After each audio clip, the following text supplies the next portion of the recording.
up.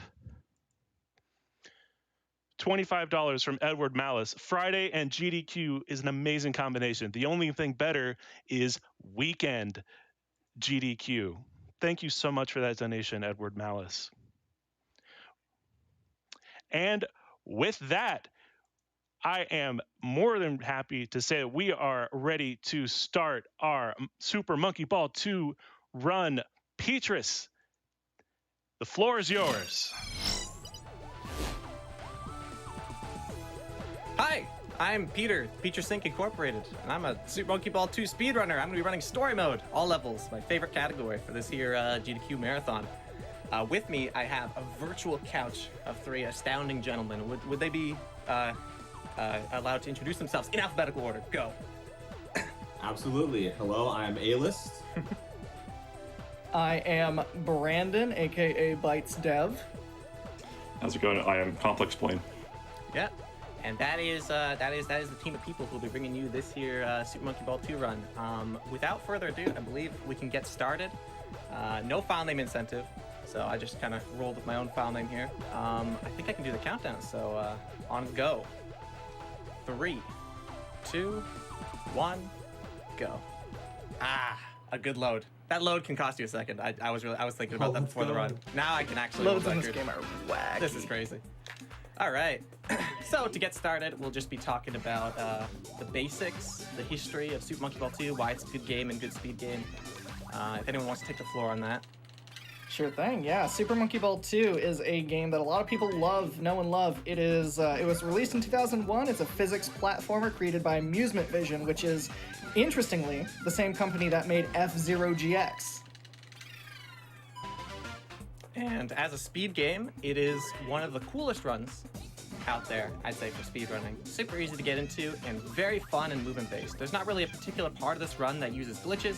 There is a glitch that allows you to skip stages, but we don't do it since we're playing all levels. And everything really here is about how you move, how you accelerate, how you fall through the stage, and just getting through the goal tape at the end. Real simple stuff. You'll notice at the beginning of these stages, I am prone to opening my menu really quick. You might not notice it, it's too fast. If I'm doing well, you don't notice it, but that is just a little transitional time save menuing, which saves about like 4 minutes throughout the run, I think. That along with stage selecting at the end of each level. You might also notice that Peter is going to be going diagonally a lot and hitting those walls. Those are because diagonals in this game accelerate you faster than cardinals, and also being in the air is faster than being on the ground, because you have the same control, but no friction. That was a sick floaters. That's a stage you shouldn't take that risk on. I took a risk to do the IL strat because it felt like a good opportunity, and it actually went well for once. Really happy with that. Anyway, we can carry on with the regular World 1. Yeah. There's basically two ways to speedrun this game. There's the term that you just heard Peter say, IL, which stands for individual level, and that's basically trying to beat a single stage as fast as possible. And the strategies used to do that are often different from the RTA, which is the second way to speedrun this game. RTA meaning real-time attack. Basically just means that there's no pausing when you're out of level, so we're not just counting the in-game time, we're counting the time between that as well. And we are now leading up to the hardest strat in the run. If anyone wants to explain the tech involved in the strat, I'll be completely silent here. I want to try and get this first try. Sure, I'll try to give it a go. I'm actually pretty happy to have the honor to try to explain it because pause buffering is Super Monkey Ball's most fundamental speedrunning exploit, in my opinion. Basically, this game has zero RNG. If you give the game the exact same inputs on your control stick for exactly the same frames, exactly the same thing can happen, or will happen. So what it means we can do is basically task the game in real time. We can use the timer at the top of the screen to tell which frame we're on, and then hold the control stick in the exact direction, like exactly up or exactly upright. And if we hold the stick in exactly the right positions at the right times of the timer, we can do some of the crazy stuff like you just saw Peter doing your first try, which is actually incredible. I was so scared, dude. That strat is a reset point. That's like the LBLJ of Super Mario 64 and Monkey Ball, dude. I wanted to get first try. I got it. I was so afraid. I'm just feeling better and relieved now that I got that. So something that is totally awesome is that's actually, in the grand scheme of things, a pretty new addition to the game. That strat wasn't discovered until, what, less than a year ago, right? I would say about a year maybe. A year or two, yeah. Year and a half. Not too long. For a game that's been speedrun for a long time and has been out since 2001, like, wow, that's new. Yeah, that's super new. Funny history behind that stage too, actually. That stage is like an interesting, let's say, joke strat to kind of exaggerate pausing and how it's changed the monkey ball meta. It was invented as a trick to say, like, no one will ever do this in runs, it's just a joke. It's too many frames, it's 8 frames in a row. Well, these days, if you're playing at a top level, it saves like 10 seconds. It's a really important strat to be able to get down, but it initially started as a joke. So, shoutouts to Gonkwai for that strat. Sorry, your joke fell flat. So this stage, Gravity Slider, is interesting. Earlier we were talking about how diagonals are stronger than cardinals in this game, and that actually extends to a lot of different areas. In Super Monkey Ball, you're not actually tilting the level or moving the monkey directly, like some people think. You're tilting the direction of gravity. And because diagonals are stronger, if you move the stick diagonally while you're in the air, you fall more slowly than if you're holding straight forward or neutral. And so you see that Peter will like go side to side on Gravity Slider to get more air time to go faster. Mm-hmm. And we're soon going to be exiting World 2, ending with one final pause strat on the stage Alternative, which surprisingly enough, I would consider in some ways harder than the strat on Curve Bridge, just because after you get Curve Bridge, it doesn't have a lot of backups, and it's something I've practiced way less, so if I get this, I'll be pretty impressed. I didn't get it. See, there you go. It's confirmed. Harder than Curve Bridge. You know, I'll go for it one more time. We want to show it off, right? I picked up some speed by getting Curve Bridge first try. But I don't know why. It's just like the visual cues are not there for the strat. One more time. It's proven. Yeah, so on some levels, you'll see players will go for a specific time on the timer, but it also can help if you have a really good visual cue on the screen for when you're supposed to pause. For instance, on Invisible, which is a stage later in the run, you'll pause, the first pause, as the monkey rolls off of a platform, and it's really easy to line that up. Yeah. Something you also mentioned about pause strats is we're not just trying to push the pause button on exactly the frame that we want. We're trying to very deliberately and specifically advance the game a certain number of frames. Depending on what time we see on the timer, we can know we need to advance the game by exactly 2 frames or exactly 3 frames. And so a big part of pause buffering consistently and fast is to know how to pause the exact number of frames you need. I might actually just like, with my gameplay, disagree with what you said, that we don't always have to pause right on the frame. The frame strat I just did is such a wide window that you can very easily just pause it without actually having a buffer. Basically losing 0 time to doing the stage freehand. Yeah, there's a pretty interesting stage coming up called Dribbles, where that also might come into play, because it has another good visual cue for pausing, and it's a relatively wide window. But is it wide for the strat that you do, Peter? No, there's a grand history of strats. They used to be wide, but now it's actually pretty terrifying. If I get this first try, I'll pop off.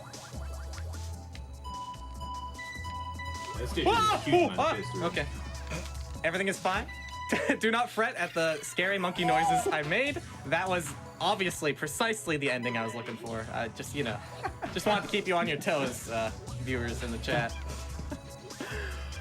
That is amazing. I was so sure I was dead, there. You're supposed to go straight in the goal, and you might find out later this run, but the party ball is notoriously evil. Like, if you even breathe on the party ball, it is going to yeet you out of the goal. So the fact that he just went full speed so fast in the party ball and it didn't do anything to him is amazing. So, you know how earlier we said there's no RNG in Monkey Ball? That's true, but there are still pseudo-random things that we kind of just can't account for or control because we're human. Yeah. Party Ball is one of those things. Yeah. Although you might have seen a couple stages ago on Mad Rings, I was able to swing the party ball out of the way in order to get in the goal more efficiently. That's actually a good testament to the fact that we do control gravity instead of the monkey or the stage, because the party ball actually tilts with the gravity as well as the monkey. So. I mean, that would happen if it was the stage tilted too. Well, I mean, not really. Okay, I'm just gonna disagree. I can't be wrong, dude. This is my GDQ marathon, dude. A little bit different. Why'd I invite you? Proving me wrong. That's it. Can we get this guy out of here? Something interesting worth bringing up is some stages have more than one goal, but because we're playing story mode, we only go for the goal that's nearest and fastest. if we were playing challenge mode, the alternative goals would actually skip levels, and so we would always want to go for those. Yeah, so basically we pick the closest goal, the one that we can get into fastest, whether it's a warp or not, whether it's hard or easy, as long as it's like the closest one physically. That's usually the one we'll go for, which you don't have the option for all the time in challenge mode. Usually a warp goal is better in challenge mode. Anyway, we are entering World 4, which in my opinion is the hardest world in the run. Now, I'm gonna roll off the fact that I just said this is the hardest world in the run. We're gonna all pretend as a commentary crew that Giant Comb is one of those stages. Yes. Yeah, Run sure. killer Yeah, for sure. this stage is so my hard. God. All right, that was a good test. I realized you guys are still on my side. Very happy to hear that. Anyway, you can carry. We can carry on with the honest commentary. Actually, really interesting because one common conception, which is pretty true about like the optimization of this game, is there's just been more pause strats.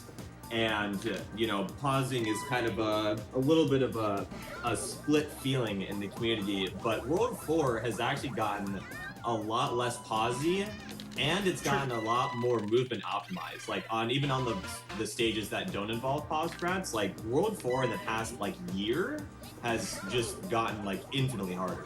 Oh Yeah, it's lost pauses, if anything. Yeah, it is lost. In fact, pauses. fully optimally, if you're doing the highest level strat in every stage, I didn't do it on dynamic maze, but if you're doing the highest level strat, you don't pause at all in this world. This is a Yeah. completely pauseless Which is optimal world, which is crazy. Bonkers. A lot of worlds are going that way. World 2 technically also is optimal pauses. Oh, are you gonna get Gronchers? One more shot. I could have backed that Maybe up, but Gronchers? you can't just say Gronchers without me getting it, There's a green goal on the underside of this rotating platform at the top, which is faster to get than the blue goal on top, but it's also much, much harder. Yes. Nice. But it's worth it if you can say Gronchers on stream, because that's something that I don't think any other runner has had the chance to say on a GDQ live stream. So. Yeah, no one but me would ever say it. Yeah, we literally just made it up like half an hour ago. What? Huh? Sorry. Dude. You're not supposed to be on this call. Where'd you come from? This stage is awesome. Oh yeah. Didn't quite get the fastest version of randomizer, but still nice to be able to boost and just go straight in the goal. Hi, 49. We also been talking about strats. Actual first try. Oh yeah. Coin slots. That's a hard strat. That was actually brought into the story mode meta by Complex here in the call. You want to explain it a little bit? Yeah, coin slots is interesting because, casually, a lot of stages kind of go this way. Like, casually, the way you beat the stage is without pausing. Coin slots, there's an easy pause strat you can do. You pause in, like, on one of, like, many different frames, like one of 10 different frames, and hold up and go into the goal. Then there's also this pauseless strat, which is harder, because time you're holding up more deliberately, and you get a small, precise boost, you go into the goal. So, Awesome. I guess I was my first one to start doing that once.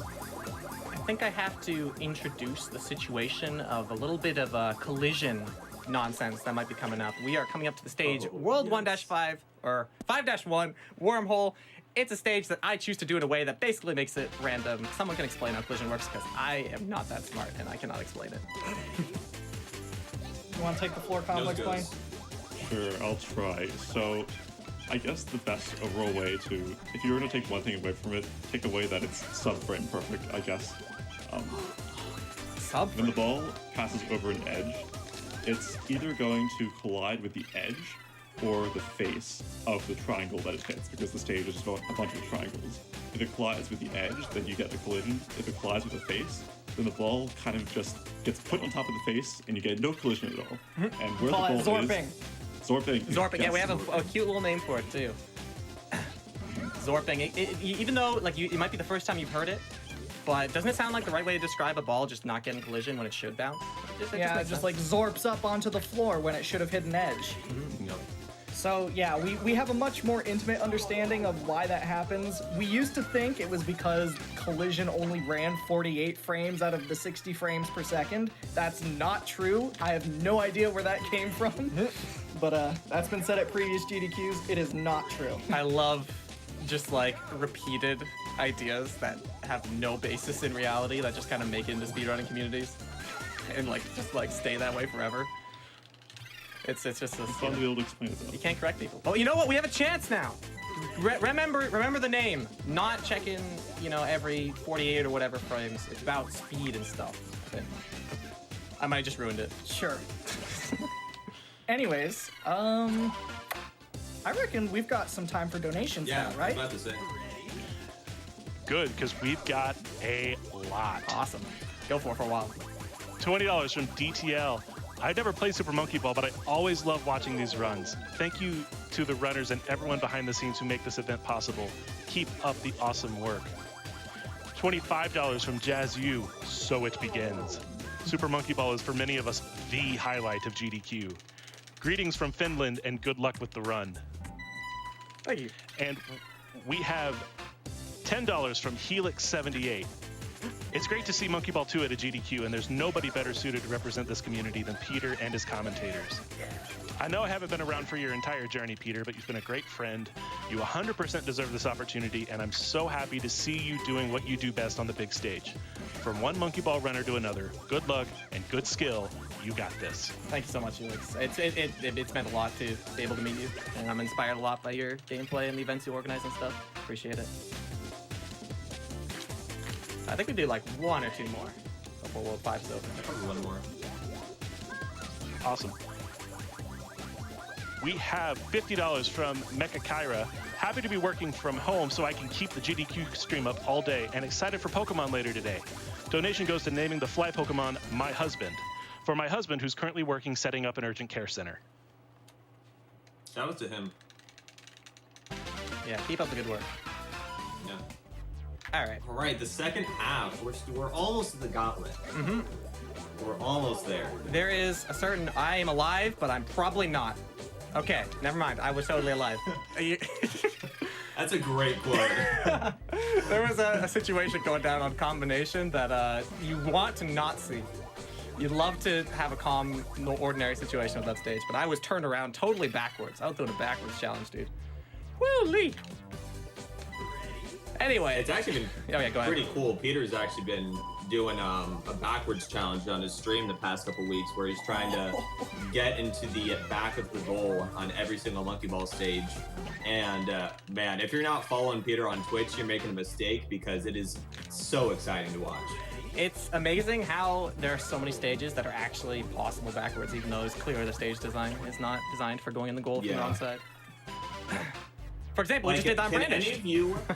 Can any of you imagine, like, anyway, I was gonna go into detail, but now too many people know the game, so it's fine. Yeah. I won't go on.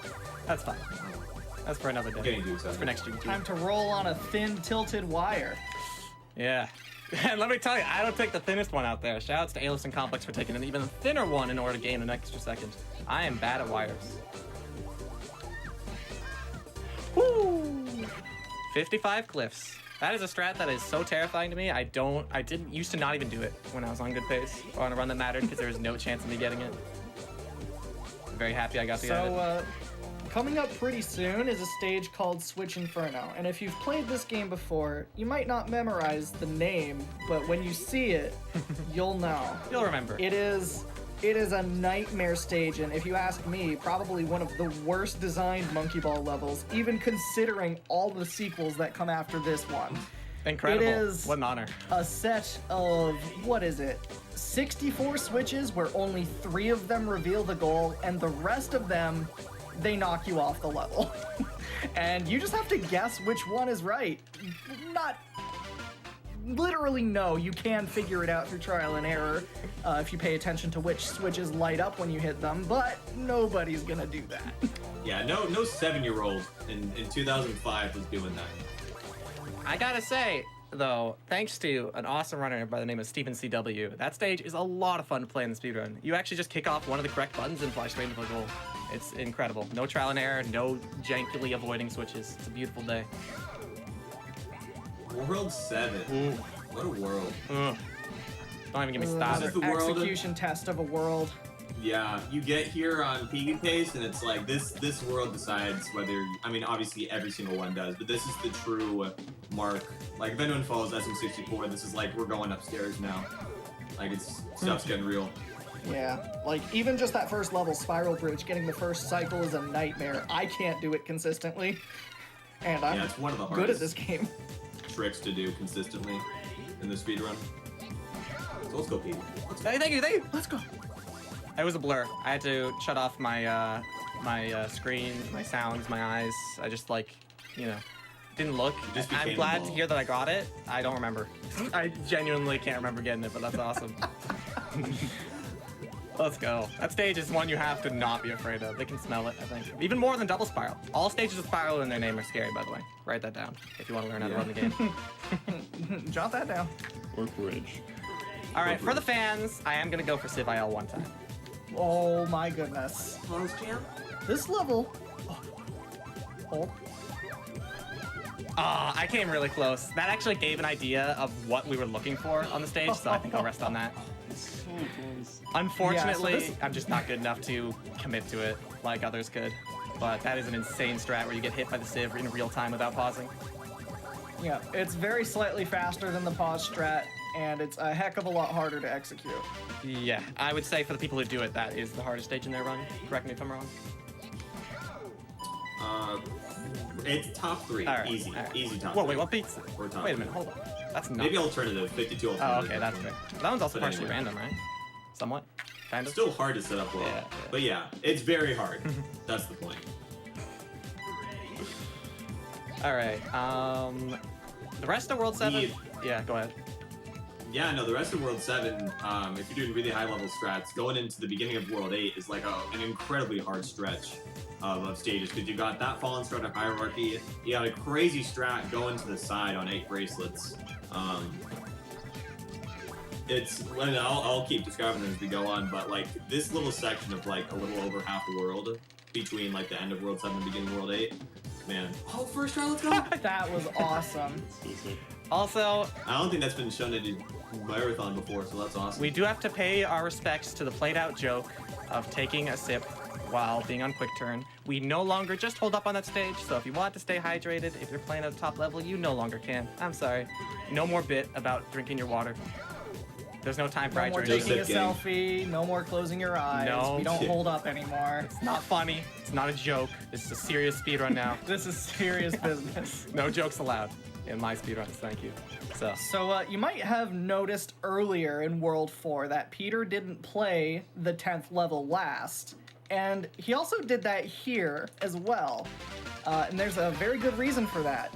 When you're on the last level in a world, that is to say it's the last level you have to play, it will begin to preload the cutscene that follows up that world. So if you're playing a short level, then it won't have a lot of time to preload the cutscene, and you'll get a long loading time. But if you play a long level, it has plenty of time to preload the cutscene, which shortens your load time and lets you save time. So whenever possible, we try to play the longest level last if it saves time by reducing that load. Yeah, we made sure to keep that quiet for a little bit to see if anyone was, paying close attention to the numbers. But yeah, you're not going crazy. You didn't fall apart in the brain department. There definitely is something going on there. Also, the first 4 stages of this world are known as like the gauntlet of just World 8. If you can get past them, you're pretty safe. But the first 4 levels all are extremely execution heavy and difficult. Oh, yeah. I did die in the first one, but there's a John. There is a John. I'm not going to say it. I was bad. But deep down, I have an excuse. Okay, what's the No. excuse? Serious. Nope.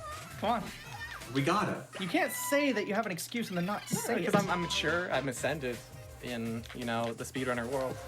But if you Others would say take that you excuse. have an excuse and then not say it, that's like the worst thing. All right, you know that thing where like the camera randomly jiggles like without your input? Yeah. That happened while I was making the turn. I swear. See, I know what you mean. That's a fair. That is a valid happens. John. Anyway. I mean, John, that just happens. There's a weird glitch in this game where like sometimes when your camera turns, it'll stutter step and even sometimes turn the wrong way for a frame or two, and it throws you the frig off. It's so random. All right, the rest of World 8 is pretty simple and movement execution heavy, so we could go for a second round of donations. Yeah. Excellent. $20 from Snaily Syrup. Always love seeing Monkey Ball 2 on the schedule. This game wrecked me as a kid, and it's been on my to-do list to give it another try. But in the meantime, it's very satisfying to see it crushed by PetresInc. Here's to getting pumped up on the schedule for more GDQ. Oh my Sorry. God. The noises. I did something insane. I can't believe you went for that and got it too. I will never say anything ever again. I will forever silence myself. Okay, you can continue donations. You sure? Yes. You sure? Okay. Just one big. All right, $50 from Jimmy Jam. Very impressive this event is being pulled off as seamlessly as it is with all the runners and couch commentators working remote. Great job, production team. And $100 from Commander Sprite. I can't look away. This Monkey Ball run is amazing. Thank you. I can't look away either. I'm playing the game. Anyway. We're actually still in good donation zone, actually. Early World 9 is pretty simple, so a couple more. These are the ones we had planned out. I'm still, like, I can't even talk after what happened on that stage. I can actually explain before we go back to donations. It was just an IL strat that I've been dabbling in, and it just happened in a run. I was really excited. I got plenty of talking if you need a bit. Cool, yeah. $50 from Hopi Liz. Between the pandemic and a land hurricane in my state, 2020 has been a doozy. Thank goodness for SGDQ 2020. The fundraising is inspiring, and the runs are making my week. Keep up the amazing work, save frames, stay hype, and keep the donations for MSF rolling. All right, I guess we can start rounding back into talking about what's going on. We're past the easier part of World 9. We're coming up is one of the very first frame strats I learned. You'll probably know it from a few past GDQs. It's been a thing for a fair bit. One of the earliest frame strats classic. invented. But guillotine. One of my personal favorites just because the threat, the guillotine, the thing that is used to not do good things to people, is what we'll actually use to succeed at complete level in like less than 10 seconds in game time. It's pretty impressive. Let's see if I can get it. It'll thwack you right to the goal. A little bit of a thwack. There we go. Real easy. Don't even have to like worry about the guillotine because we're using it. That's the future. Also notice there's a lot of backup frames for that strat, so it's good for pause strat to go because if you miss one frame, just do another. Yeah, the very first frame is true. You can definitely be forgiven for not being frame perfect at pausing, which is always great because no one is, I think. Haven't met them yet. I think you're kind of awesome at it. And coming from me, that could be a compliment or an insult. Died to twin basin. Imagine. There is a small degree of divisiveness in the community in regards to pausing. Some people like it, some people hate it. But ultimately, it's faster and it's awesome. Once you pull off flashy stuff, at least the viewers have the privilege of not dealing with the actual pausing. They just get to watch crazy stuff happen. So Exactly. you can never argue that they're not like, the monkeys aren't flying when that goes down. I think it's been a really good evolution of the game, though. Just on the topic of pausing, since we brought up the small division. A lot of this run has not been focused on talking about pausing because a lot has changed in like the last year or so when it comes to just going really, really fast. Because pausing is slower if you do the same thing pauseless. So there are a lot of cases where we've gotten a lot faster thanks to just the innovations of the community. So shout out to everyone who finds strats. Yeah. If anything, one thing I'd like to clarify is that pausing is legal for a full game run. It is not legal for an individual level. Yes. So if you see people doing wacky strategies on an individual level to like go super fast, those are not paused. Yeah, they actually at did least that. ILers are if crazy. it's a legit score. ILers move fast. I move Shout out to slow. the IL community. Shout out to the community at large, actually, because as it was said about 20 seconds ago, this entire run would not be possible without the entire community. Everyone contributing something. Okay, I was about to... it's such a time loss, I'm not going to retry it. I was about to shout out ComplexPlane for a strat. I missed it, but one of his backups ended up working out. Let's just say Complex has done some terrible, awful things and amazing, fast things to Gimmick, and he should get credit for being sick. It was found by accident, but that's the classic Gimmick skip that... Ooh, I might be able to save this. No. Mounted is just... You get positions where you can save it sometimes, and it all looks awesome, but the mountain is spinning fast, baby. So just as a fun little ender to the commentary, this is not going to be the end, but we're almost there. I wanted to say this category is called Story Mode All Levels, but we haven't seen any of the story. We've been skipping all the cutscenes. So how would y'all like to do a quick summary of what happens in the story of this game, because it's awesome? I'm down for the ultimate spark notes, like the ultimate. Go for it. All right, let's run this down alphabetically, starting with Alist. We can just read this off. You've got the note. You got the note. Yes. So basically, Dr. Bad Boon steals all the bananas because he wants a girlfriend. Mimi won't be Dr. Bad Boon's girlfriend, so Dr. Bad Boon tries to blow up an island. Yeah, and then the crew basically disarms the bomb, and then they go to the ocean for some reason. And everyone... Go ahead. Everyone comes out of the ocean and then gets eaten by a whale. And then after they get out of the whale, everybody goes to an amusement park, which is where Dr. Bad Boon's secret hideout is. Dr. Bad Boon then tries to shrink them, or does shrink all the crew with his shrink ray. Then he tries to eat them, basically. And then Dr. Bad Boon gets bored of looking for the shrunken monkey and then just takes a bath. Then while all the monkeys are tiny, they get inside his clothes after he takes the bath, puts them back on, and they tickle him a bunch. And then he builds a bunch of robot eyes.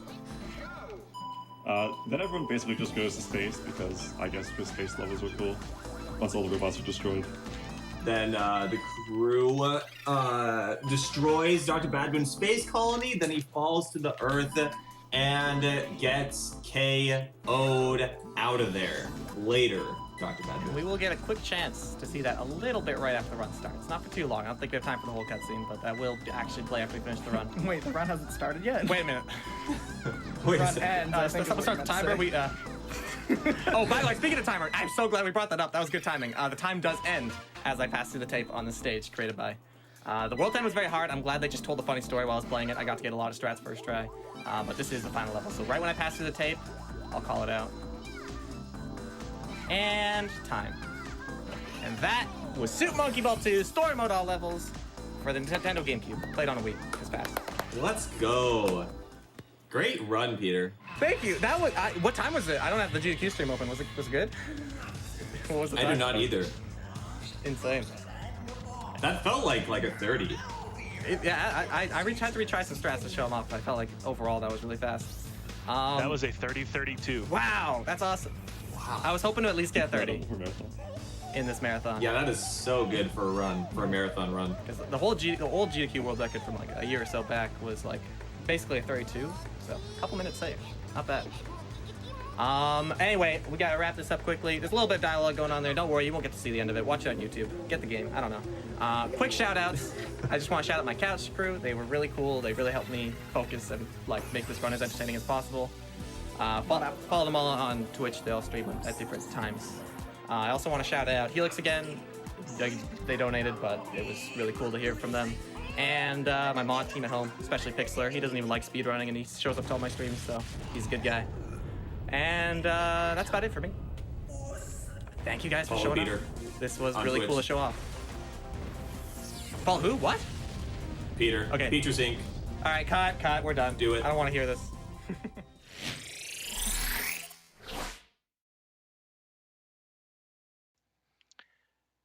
Thank you, Peter, and the entire Super Monkey Ball 2 community for that very amazing, entertaining run. My time here on shift is coming to a close. I gotta go see if Scent is still stuck in that infinite Keyblade loop.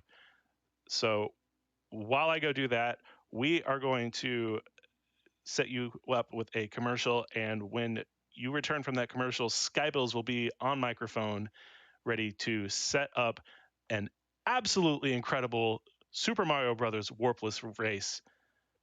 In the meantime, my name is Dr. No. Thank you all so much. Look forward to the rest of the marathon. Stick around. Super Mario Brothers is coming up. In the meantime, please listen to this word from our very generous sponsors.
Hello, folks!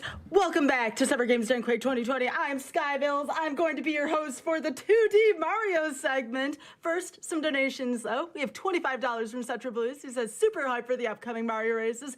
Let's go! And with that, we're going to go to an interview. We'll be right back.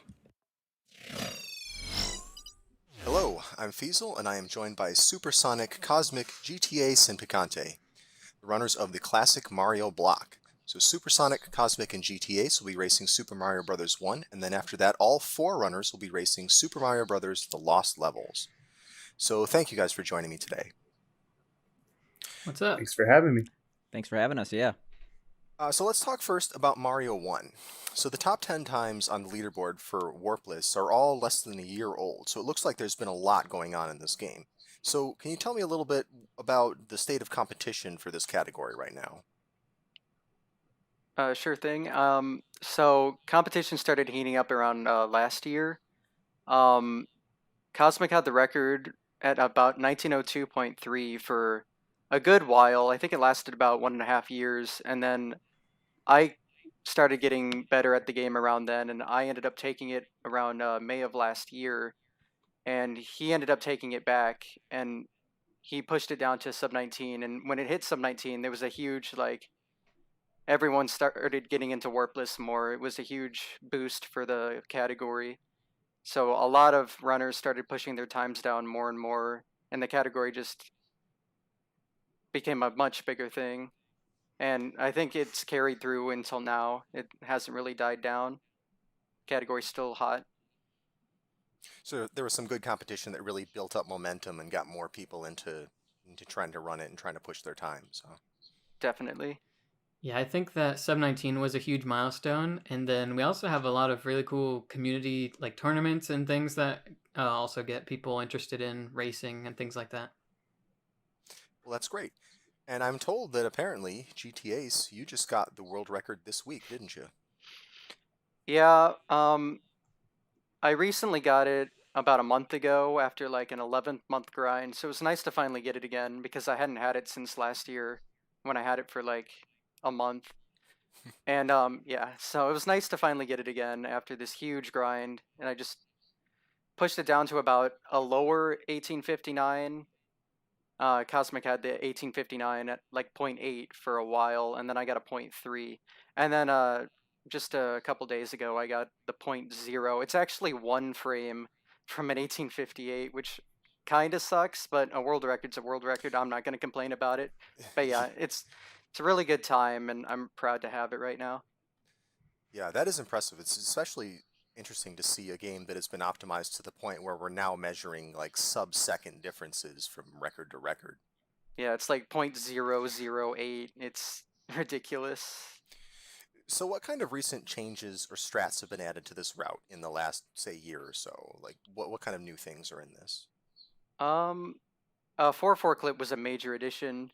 You can clip, it's a maze level, and the first maze, you go the top route, and then there's this weird area, and you're supposed to go around to the bottom, but you can clip in this small wall next to it and instantly get to the bottom. It saves around a second optimally, usually about 0.7 seconds, and that was the first major addition to the run recently. So as I understand it, playing the game consistently can lead to consistent RNG, consistent behavior of the actors in the game there. In a longer run like Warpless, to what extent are you able to rely on that? Is that kind of set at the beginning, and if you just play really consistently up to a point, you're going to get the same outcomes? Yeah, we normally set it to a delay, let's say, for example, minus 6.77. So if we pretty much play the levels like we normally do, so we would know which patterns we will get in a few stages, such as 3-4, 5-4, 6-4. So it pretty much makes a pretty huge difference on rather than starting the game right away and then just kind of waiting at the title screen for a lot of amount of time just to get the certain patterns we need. Yeah, and it's down to the point where you could play 19 minutes of a speed run, and then you could actually recognize what Bowser does at the end of the run and know your time immediately if you know the patterns well enough. It's kind of crazy. Yeah, it's impressive that in a run that long, you're still able to get consistent behavior in the late game, after that much gameplay has happened. In a race, especially, things really does come down to consistency, speaking of, but in terms of, executing well, avoiding deaths and major setbacks like that, to what extent do you alter the strats that you use in order to improve your chances of winning the race versus, let's say, following a riskier route that you'd use in a PB attempt? One of the major differences is sometimes people will go for power ups in 1-1 because getting them in 1-3 and 1-4 means you have to play 1-2 without power ups, and that's pretty hard. And also, the power ups are just easier to get earlier on. So that's something. But if you even doing that, you can still play fast enough where Supersonic mentioned that you might like delay on the title screen to get a PB and get good patterns, but in a race, maybe you just don't delay at all on the title screen, and then even if you lose a few seconds, you still kind of line up to where your PB would have been at that point. I see. So there's a little bit of some strategy just even to when you start the run. Yeah, exactly. So how many of you are going to be doing small fire? Like, what is your strategy for that? I won't be doing it. Races has kind of gotten to the point where big fire is optimal. Like small fire releases about 4 to 5 seconds.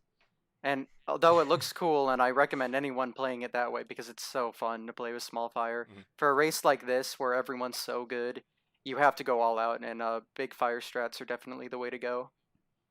All right, makes sense. So let's move on and talk about the Lost Levels, the game that's going to be raced right after that. Lost Levels, for those who don't know, this is referring to Japanese Mario 2, which exists on the FDS, but also was included in the SNES compilation Super Mario All-Stars. The category you're going to be running is Warpless D4. So what does that category mean, and how do you get to D4 in the game? So with Warpless SMB1, you just do every single level from 1-1 to 8-4. This takes it to the same concept, except we do the letter levels and World 9. So this game actually has 13 worlds, so worlds 1 through 9, and then A, B, C, and D. The reason why we're running Warpless D4 as opposed to Warpless 8-4 is because on the Super Nintendo version, accessing the letter levels is significantly easier, and it doesn't require exiting certain stages to get to. So generally, if you're speedrunning the Famicom Disk System version of this game, the FDS version, you do categories to 8-4, but the Super Nintendo one is to D4. So that's what we're doing, Warpless D4. I see. And how do the NES and SNES versions, or I should say the FDS and the SNES versions, differ from each other? Are there subtle differences, or is it mostly the same run?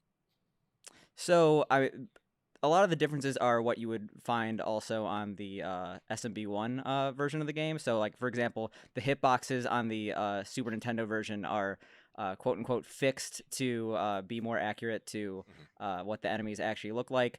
The game also has higher sprite limits, so certain enemies that would appear on the Super Nintendo version wouldn't necessarily appear on the FDS version.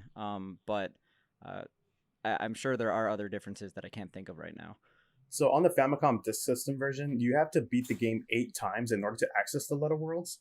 If you were to play the game Warpless, it'll take you to World 9. However, it loops endlessly. So you would have to die in 9-1 and then go back to the title screen, then hold A and press start to access the worlds A through D.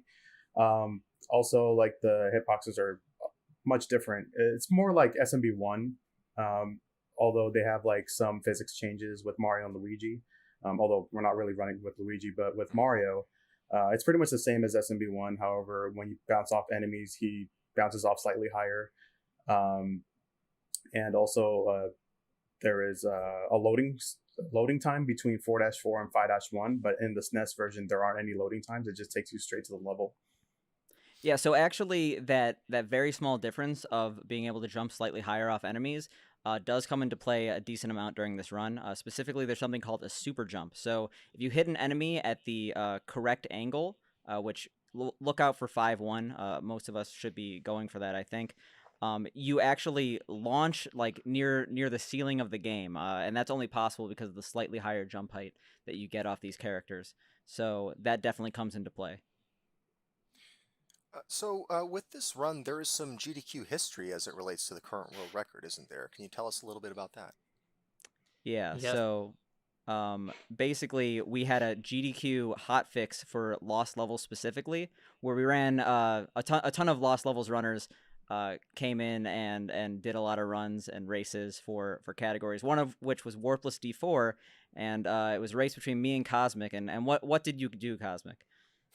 I got world record in the race. That was the last time world record was set. It was in GDQ hotfix, which, like Picante said, just kind of like a little mini, like 1 day marathon of one game, and just happened to have the best run I'd ever done. So, if all goes according to plan, I'm hoping to do it again.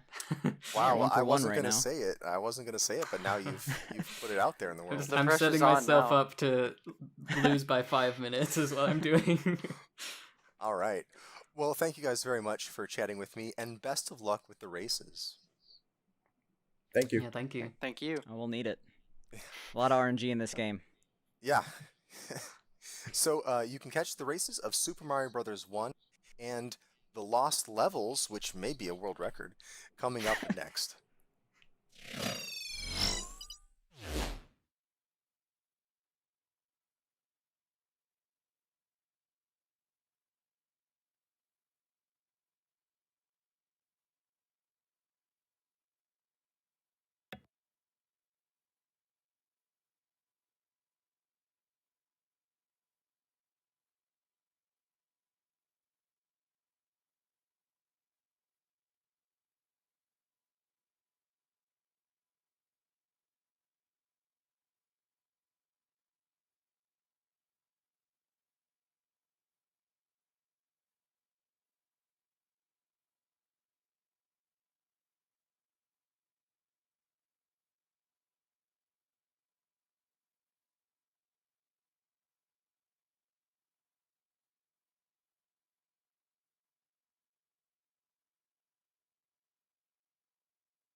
All right, with that, I've just been given the green light from staff. Here we go. Super Mario Brothers with Supersonic, Cosmic, and GTAs. Good luck and have fun!